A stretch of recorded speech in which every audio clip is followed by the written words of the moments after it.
Welcome back to Big Gold Belt Media. It is I, Damian G, reviewing the potential movie of the year in American fiction, starring Jeffrey Wright, Tracee Ellis Ross, Issa Rae, Sterling K. Brown, and others. This is based on the book Erasure by Percival Everett, directed expertly by Cord Jefferson. And I got to tell you, I agree with this Best Picture buzz this movie's been getting. This has been one of the best movies I've watched from beginning to end in probably about 5 years. I am an avid movie watcher. I am an avid movie reviewer here on the channel, and this movie put me through all of the emotions a human being can go through while watching this movie. It took me to levels of happiness, sadness, grief, understanding, connectivity. I felt everything while watching this movie, and I think you will too. There are so many different intersecting plot points of this movie that seems to meld together perfectly and expertly. And this movie centers around the family, the Ellison family, I should say. Jeffrey Wright is the main character of this movie. I love Jeffrey Wright. If you've heard his voice in the Marvel What if you followed his career all the way up to this point, you know he is a phenomenal actor. He plays Thelonious Monk Ellison, who is a writer, going through a bit of writer's block and trying to figure out what's going to sell his books. He's in a bit of a rut. He's a professor, kind of bent out of shape, a little burnt out, and he goes back home to Boston to reunite with his family, who he claims isn't something that he likes to do, going back to the Boston, Massachusetts area. Tracee Ellis Ross plays his sister, Lisa, and I got to admit, she is the sister that a lot of us have had, who likes to bust your chops and bust your shoes, who gives you a hard time when you're too cool for school, as Monk's character is throughout this movie. Then there's Sterling K. Brown, who plays his brother Clifford, who I think is the undercover scene stealer of this movie. When he's on screen, and his character dynamics and his character arc throughout this movie is very relatable to a lot of us. This movie centers on a lot of different topics, such as identity, a lot of different themes, self-acceptance, family, capitalism, selling your soul for the mighty dollar, cultural criticisms, and more. And this all was handled very delicately and very expertly by Cord Jefferson and the rest of this cast of this movie. I found myself relating with so much of this movie to my own family and my own journey that I had to pause this movie a couple of times because I started to tear up.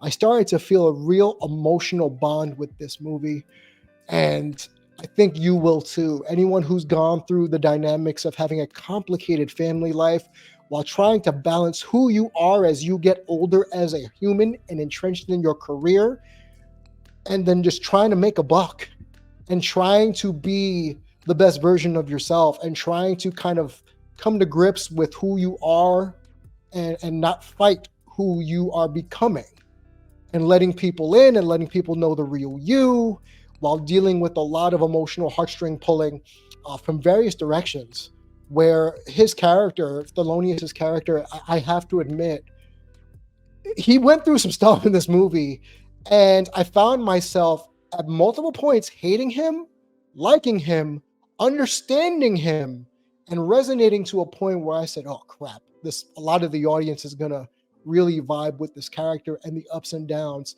that Monk's character goes through. An undercover, I want to say an unheralded but still really great performance by Leslie Uggams as Agnes Ellison, the matriarch of the Ellison family. She has a few secrets that she has in her closet that have carried over many a year with this family, as has a lot of people in this family, if not the entire family, has their own little skeletons in their closet that come to light throughout the course of this movie. If you've ever had family dynamics that you just didn't get along with them, this movie's for you. If you've ever had an identity crisis on who you are when you reach a certain point of your life, this movie is also for you. If you really just can't stand people you work with, and then you feel as if you're not being authentic at work, this movie is for you. And if you ever had to do something you didn't want to do for the sake of the almighty dollar, this movie is also for you. And I can't do this enough justice. You're going to have to watch this because everything about this movie screams American family. That's one. And the fact that he's a writer with his writer's block, he makes a specific type of book. He's used to writing a certain type of way. He is a very literary genius type character. Almost too cool for school, little nose in the air. But alas, he's going to have to do some real soul searching in this movie. And it can only be done by him through the help of his family and a love interest played by Erica Alexander. If you grew up like I did with Living Single, you know exactly who this woman is. And she knocks out the park in her role as well. You have to watch it. So let me go into some other things I loved about this movie. I love the family dynamic overall of the Ellison family. I've alluded to it before, but everybody has their own journey in this movie.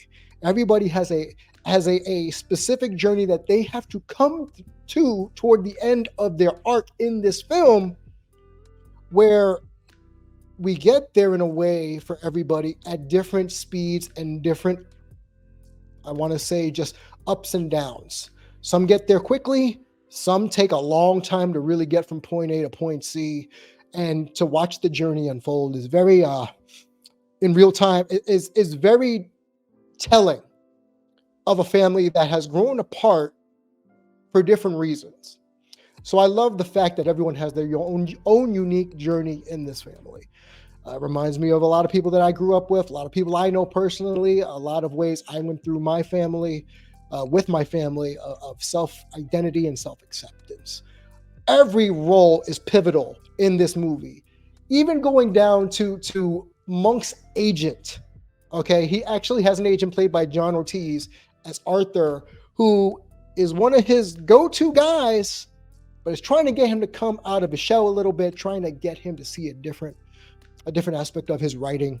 And you'd be surprised the type of literature he writes in this movie, that Thelonious writes in this movie, that he has a problem with, versus what he wants to write versus what's going to sell. And a lot of us who are in the creative field face that issue a lot.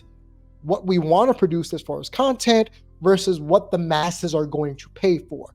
A bit of an identity crisis in that realm as well.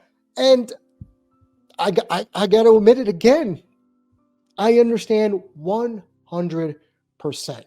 And then there's Issa Rae, who played Centauro, who is a fellow author and writer who at some points in this movie, Thelonious has an issue with her writing style.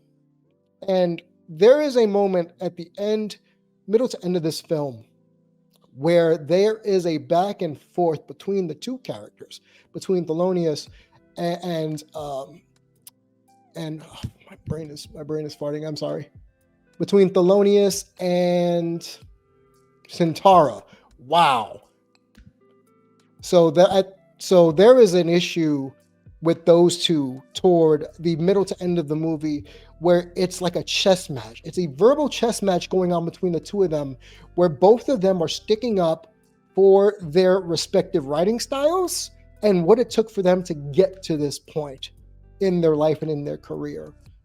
This movie has cringy Hollywood director types in this movie, cringy book publishers, being real, white person versus persons of color dynamics, the falsity of acceptance within the white community of Black artistry is a major talking point in this movie. And it's definitely a nice way to basically get your point across about the differences in both cultures in terms of the entertainment and the writing world, versus what the truth is versus what sells. And that capitalistic mentality that I talked about earlier is on full display. There is a coming to grips moment with aging. There's a coming to grips moment with self-identity and being true to oneself and authenticity. And every single character goes through this in this movie, and you're gonna like it. Now, things I didn't enjoy, I'm gonna say I have one itty bitty complaint about this movie: the ending. You'll see this movie and you'll watch the ending. I didn't particularly like the ending. I wasn't a fan of the ending, but I understood why they went there. I understood why the ending happened the way it did. Doesn't mean I had to like it. I was left a tad bit disappointed. I felt that there was some things left open that should have been closed or tied off, some loose ends, so to speak. That is probably the only thing of this movie I didn't enjoy. I also, one other thing, I thought the interactions between Issa Rae's character and Jeffrey Wright's character, I thought there could have been more face-to-face interaction with them. Aside from that showdown later in the movie between the two artists or the two authors,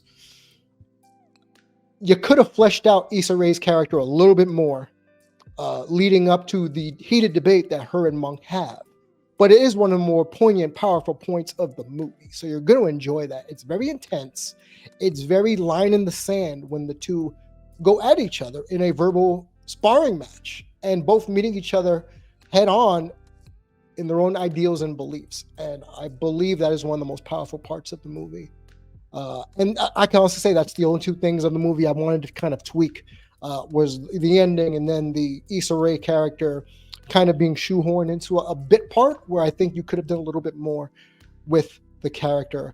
But let me know what you think in the comments. This movie, American Fiction, as I stated before, one of the best movies I've seen in years, definitely worthy of the Best Picture motifs that have been going around, the advertising, the promoting of this being the Best Picture of the year. It's not hyperbole. I fully agree with it, and I think you will too. So let me know in the comments down below what you thought of the movie. Let's get into it. Is this worth the hype? Is it worth the viewing pleasure? Is it worth your time? I say yes. If I have to give this a letter grade, this is an A movie. This is a letter A movie for me. It's not perfect, but it's an A, and I like that. So comment, like, subscribe down below in the chat boxes down there. Let me know how you feel. Big Gold Belt Media, biggoldbelt.com, and I will catch you next time with another review. Be safe and be well.